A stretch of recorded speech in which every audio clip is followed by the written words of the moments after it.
Hi guys, welcome back to my channel. So by the title you can tell that this video is going to be a review on the Canon G7X Mark II. So basically today's video is just going to be me going over like the specs and everything and what I think about it, and mainly is it worth the money, because it is a very expensive camera. So without further ado, go ahead and give this video a like, comment, subscribe, turn on those post notifications, and let's hop into the video. Alright guys, I'm pretty sure you've all seen this camera, but here is the G7X Mark II. She is a beaut. So basically I have like a little list here of kind of all the specs and everything. So this has 20.2 megapixels, which is a really good amount of megapixels, super good quality. And as for the zoom, it is, I believe, a 4x zoom, but the equivalent, like let's say to an actual like lens, like a DSLR lens like I have on my camera right now, is 24 to 100 millimeters. So it's a pretty good range, and I feel like it would suit most situations, but it does not have a super long zoom. So that's the only kind of con about it, but for most situations and occasions, the 24 to 100 range does work. And what's also nice is that at the 24 millimeters, that is considered a wide angle, and I would say that it is fairly wide, so that's always awesome. Another really great thing about this lens is that it is a 1.8 to 2.8. So now if you don't know what that is, that's basically your aperture. So that is how wide your lens is opening up, and basically the lower the number is, the more light it's letting in. And when you have like a 1.8 to 2.8, you also get that beautiful blurry background like you see here on this lens. So that is really awesome in a camera, and that is definitely what kind of makes it so expensive, is that 1.8 to 2.8 aperture, which also means that this is good. Well, actually, it means that this is great in low light because it's letting all that light in. So that's definitely a part of the price tag, but so worth it. And like, not to mention, it's good in low light, but also the pictures turn out amazing, and they just have that beautiful, like blurry background effect, and it just looks so nice and professional. So I really love that about this lens. This is definitely one of the main reasons why I got this camera. Now, most point and shoots are not gonna be 1.8 to 2.8. They're gonna be around like 3.5 to 5.6, or something like that, where it's not, they don't perform as well in low lighting. And like I said before, that's why this has such a big price tag to it. Alright, next off, I'm sure we all know this, but it's got this beautiful little flip up screen. Now, I believe this is like a 3-inch tilt screen, and from its previous, from the previous G7X Mark I, it now has a little hinge, this little hinge right here, so that it can be tilted downwards, or just at different viewing angles. I want to say that's like a 45-degree angle. And yeah, so that's really cool. They added that to it instead of just being able to go up and down. What's also super cool about this is it is touchscreen, and you can change your settings and everything, and it's just so awesome. It makes things so much easier to use and just kind of navigate through. So I really love the touch function on here. Not to mention, if you're trying to focus on something very specific, you can touch on the screen where that object is, and it'll focus right on that, which is just so cool. So like this new hinge, they also added a new kind of little grippy area, which on the Mark I, it was smooth right here, so there wasn't any kind of grip, which I really appreciate this grip right here, just because it makes it so much easier to hold. Obviously, there's something to grab onto, so definitely appreciate that. The battery on this camera is improved, and it's a little bit better than the Mark I, and I believe you can get around like 265 shots, so that is pretty good. Video wise, I'm not sure, but definitely 265 shots per battery charge. So this camera is also a large 1-inch sensor, and that is really good in a small compact camera, and it uses the new G7X processor, which is just great. Like, it works fantastically and I love it. Now, what's super cool about this too is that they use a new dual sensing image stabilization, I believe it's called, and basically it's just their new image stabilization. It's supposed to be better and improved and all that stuff. And though I did not have the Mark 1, I do feel like the image stabilization is great on this camera. I think it looks so nice. So you could be in a shaky situation and it's still gonna look smooth. Now, to kind of go along with that, you can also shoot in 60 frames per second while being in 1080p, which is awesome. Unfortunately, the camera I'm filming with right now is a Canon Rebel T6i, and it does not have that ability. The highest frame rate it can go is 30 frames per second, which kind of sucks, but you know, this camera, I just love it because it has, you know, everything in a DSLR, like, just built into this great little compact camera. So this is awesome, having 60 frames per second, just because you can slow the clips down in post-production and they're gonna look really nice and really smooth. So I really appreciate the 1080p 60 frames per second. Now, the next thing, which is really cool, is that you can also shoot in RAW. So you still have the option to shoot in JPEG, but you also have the option to shoot in RAW, which is not a common feature in point-and-shoot cameras. So that is, again, just so awesome for, you know, like post-production and everything like that, because when you're editing post-production, you're gonna want a bigger file size to work with. Now, another thing that is really cool is, like, if you're trying to get some high-speed burst action, this camera can do 8 frames per second, you guys. Like, 8 frames per second. I want to say that my T6i only does 5 frames per second. I'm pretty sure it does only 5.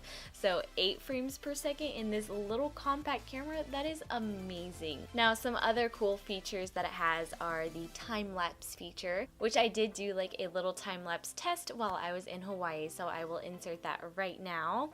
But yeah, it just looks so cool and it's awesome. Just a really cool feature to have, and I honestly, I couldn't live without it now. Like, I want a time-lapse feature on all my point-and-shoot cameras. Not that I'm gonna get a new one or anything, because this one is bomb. So yeah, it has a time-lapse feature, and I actually did not know this, but it has like a smooth skin feature, kind of like the Sony cameras, you know?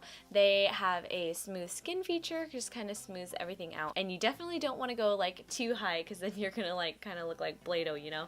But I just think that's a cool option to have, and of course it has other things like portrait mode and, you know, scenery, night sky mode and things like that. But for me and what I do, I just think that the time lapse and the smooth skin feature was pretty cool. So just a few last things on here. So it does have a little pop-up flash. Now, definitely be careful when you push this back down, because it's very very fragile, so be careful with that. And it also does have Wi-Fi, which is awesome. Like, I don't even think they make cameras nowadays without Wi-Fi. So if you don't know what Wi-Fi means, it basically just means that you can hook up your camera to your phone, and you can like send the images on here so that you can get them right away, you know, post them on social media and everything, which is so awesome because, you know, most people don't have the time to, you know, edit on their computer and everything. You know, most people just edit, you know, with apps on their phone. So I think that's a really cool feature, and I love being able to have Wi-Fi on my camera, so that is a huge plus. So now I want to talk a little bit about the cons of this camera.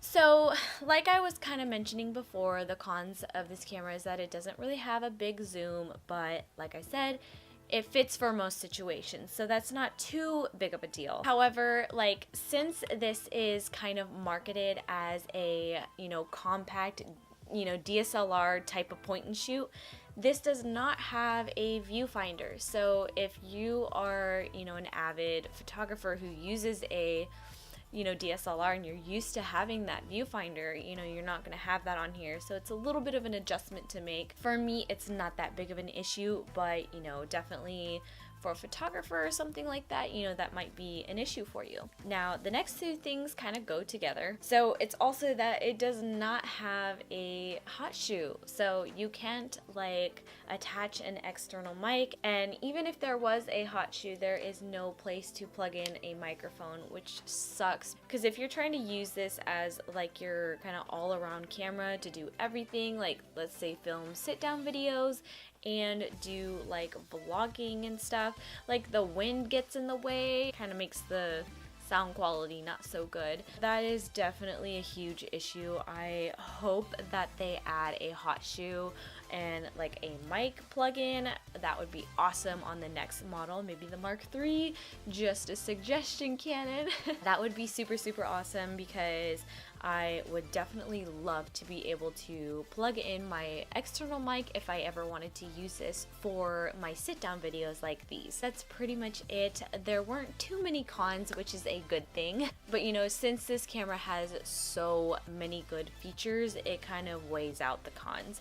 So I really love this camera. I think it is so nice. I just love being able to have basically like my T6i in a compact camera. And even then, like, this is better than my T6i. Because like I said before, I can't even film in 60 frames per second with my T6i. So this is just awesome. This is a great little camera, like packed with so much goodness in such a little device. Like, I really love it. I think it is definitely worth the money and worth the investment if you are into, you know, vlogging or doing YouTube videos. For me, it just suits what I need it for.